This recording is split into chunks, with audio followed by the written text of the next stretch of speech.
Every farm family eventually has to answer the question, who's next? And how they answer that question has consequences for rural communities across the country, because fewer farms mean fewer people. Consider the changes since Bob Hawthorne started farming. In 1955, there were more than 4.5 million farms nationwide. But over the decades, new technology allowed fewer people to raise more food than ever before. When you have a number of people that are working the land and earning a living off of the land, then they perform activities in the community, they buy groceries, et cetera, et cetera. And as you have fewer and fewer of them, then you don't need 2 grocery stores, and maybe you don't even need a grocery store. By 2011, there were only about 2 million farms in the U.S. The percentage of Americans living in rural areas plummeted. It used to be the measure of success was how many of your children you could get off the farm. As farm communities try to hold on to what they have, they need more people to stay on the farm. With the improved farm economy, there are more opportunities for young people to stick around. 13 years ago, there was a young man who wanted to do just that. Mike Tobias catches up with him in Bladen, Nebraska. Hang on a minute.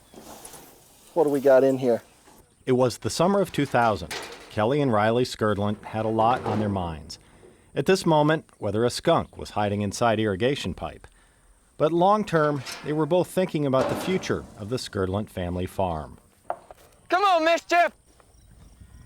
Riley was 18, fresh out of high school with a passion for working with cattle and desire to do something different than most of his classmates. That's stay in agriculture.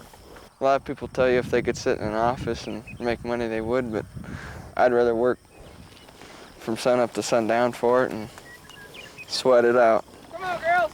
Kelly, Riley's dad, wanted this to happen, just like he took over the farm from his father. But Kelly had concerns. Running a farm was getting expensive. Fuel, fertilizer, and equipment costs were going up. I think you'd make a very good farmer. But it's tougher and tougher all the time for these young guys. There was a lot of uncertainty for Riley and the Skurdlant farm. Flash forward 13 years. Riley is farming with his dad. After high school, he took community college classes and had a series of full-time jobs, all ag-related, most fairly close to home. Most recently, he was working with a fertilizer plant in Bladen.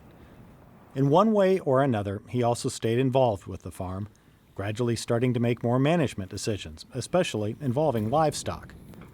The Skurdlant family farm became his full-time job at the beginning of 2013, taking a role he describes as primary operator and secondary manager.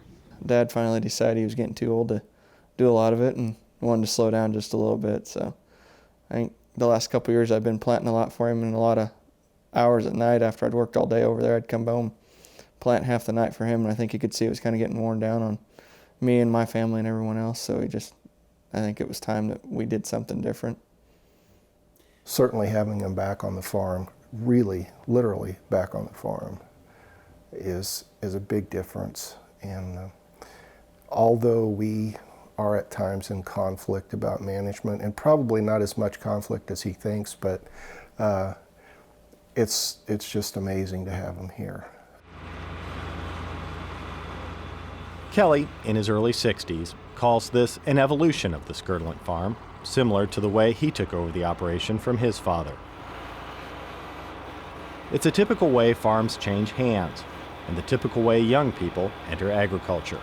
Without a parent or a child relationship, or a grandparent or an uncle or a neighbor or someone to help get going, it's really difficult to jump into this. So I would be more than... Geller's been helping young farmers get started for several decades, a time during which there's been a trend toward fewer young people entering agriculture. In 1982, 38% of principal farm operators had less than 10 years' experience. By 2007, that number was down to 26%. But Geller has a feeling that trend may be changing. I have a hunch that we will see an increase, or at least a stabilizing of the younger people coming back in. I think a lot of it has to do with the economics of the whole situation, where especially in the crop side of things, profits have really returned to agriculture in a way that they haven't in the last 30 or 40 years. I think in this area there are probably more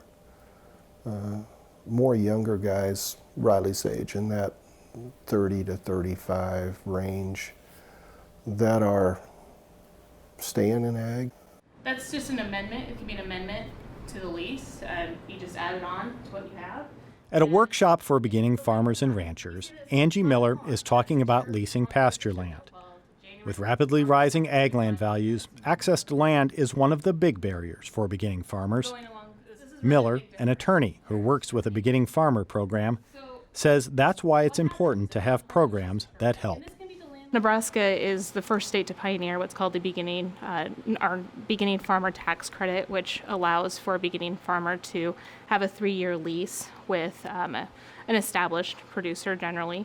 The established producer gets a 3-year tax credit. The beginning farmer gets a 3-year lease and a foot in the door.